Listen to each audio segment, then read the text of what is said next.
Assalamualaikum warahmatullahi wabarakatuh. Jumpa lagi dalam akuntansi perbankan syariah. Minggu lalu kita sudah belajar tentang apa sih mudharabah itu, kemudian gimana sih cara menghitung nisbah bagi hasilnya. Nah, sekarang kita akan belajar tentang teknis perhitungan dan perjunalan transaksi mudharabah. Misal di sini ada contoh kasus di mana pada tanggal 1 Agustus 2020 Bank Murni Syariah menyetujui pembelian fasilitas mudharabah mutlaqah PT Haniah yang bergerak di bidang SPBU dengan kesepakatan sebagai berikut. Plafonnya adalah 1.450.000.000 rupiah dengan objek bagi hasil yaitu pendapatan gross profit sharing. Nisbahnya 70% untuk PT Haniah dan 30% untuk Bank Murni Syariah dengan jangka waktu atau tenor yang telah disepakati antara PT Haniah dengan BMS adalah 10 bulan, jatuh temponya adalah tanggal 10 Juni. Dengan biaya administrasi yaitu 14.500, pelunasannya atau pengembalian pokok di akhir periode. Dengan keterangan modal dari BMS diberikan secara tunai tanggal 10 Agustus, pelaporan dan pembayaran bagi hasil oleh nasabah dilakukan setiap tanggal 10 mulai bulan September. Nah, perhitungan transaksi mudharabah. Perhitungan yang diperlukan dalam transaksi mudharabah adalah perhitungan bagian bank atas bagi hasil yang diperoleh. Penjurnalan transaksi mudharabah.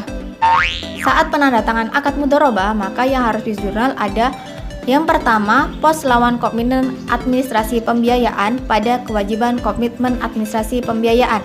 Karena bank memberikan pembiayaan, maka pos lawan komitmen administratif pembiayaan ada di sisi debit dan kewajiban komitmen administratif pembiayaan ada di sisi kredit dengan izin tarik tanggal 10 Agustus sebesar 1.450.000.000, kas pada rekening nasabah PT Haniah sebesar 14.500.000 pada pendapatan administrasi sebesar 14.500.000 rupiah. Ini untuk jurnal pembayaran admin nasabah kepada pihak bank.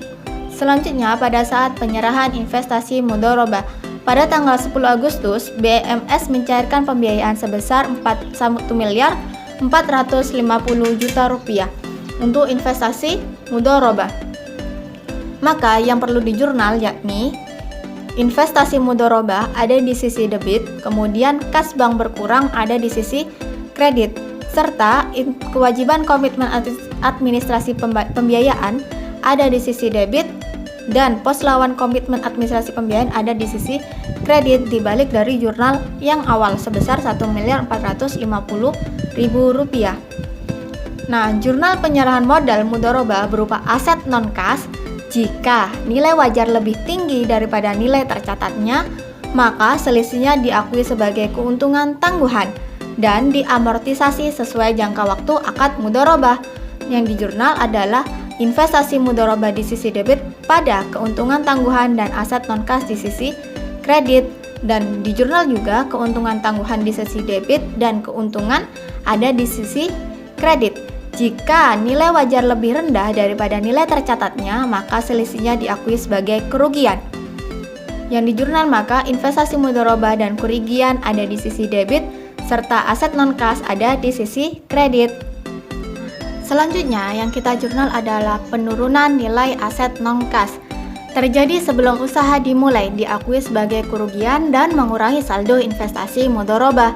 Maka jurnalnya adalah kerugian investasi mudharabah pada sisi debit dan investasi mudharabah pada sisi kredit. Jika terjadi setelah usaha dimulai, diakui sebagai kerugian dan diperhitungkan pada saat pembagian bagi hasil. Jurnalnya adalah kita membuat dua jurnal. Yang pertama yaitu kerugian investasi mudharabah pada penyisian investasi mudharabah. Jurnal kedua, kas dan penyisian investasi mudharabah ada di sisi debit, pada pendapatan bagi hasil mudharabah ada di sisi kredit. Nah, ketika ada pencatatan kerugian yang terjadi dalam suatu periode sebelum akad mudharabah berakhir, diakui sebagai kerugian dan dibentuk penyisian kerugian investasi. Maka jurnalnya adalah kerugian mudharabah pada penyisian kerugian dan investasi mudharabah di sisi kredit. Bagian hasil usaha yang belum dibayar oleh pengelola diakui sebagai piutang, maka jurnalnya adalah piutang pendapatan bagi hasil di sisi debit pada pendapatan bagi hasil mudharabah di sisi kredit. Jika saat pengelola dana membayar bagi hasil ketika sudah dibayarkan oleh si pengelola dana atau mudharib, maka jurnalnya adalah kas pada piutang pendapatan bagi hasil. Lalu bagaimanakah jurnalnya ketika akad mudharabah berakhir atau pembiayaan itu berakhir? Maka jurnalnya adalah yang pertama, kas atau piutang aset non-kas berada di sisi debit, kemudian penyisian kerugian investasi berada di sisi debit pada investasi mudharabah, serta keuntungan ada di sisi kredit, atau kas penyisian kerugian investasi dan kerugian ada di sisi debit pada investasi mudharabah. Nah, demikian penjurnalan transaksi pembiayaan mudharabah. Jika kurang jelas, silahkan tanyakan di kolom komentar atau kita diskusi di grup kelas. Terima kasih. Wassalamualaikum warahmatullahi wabarakatuh.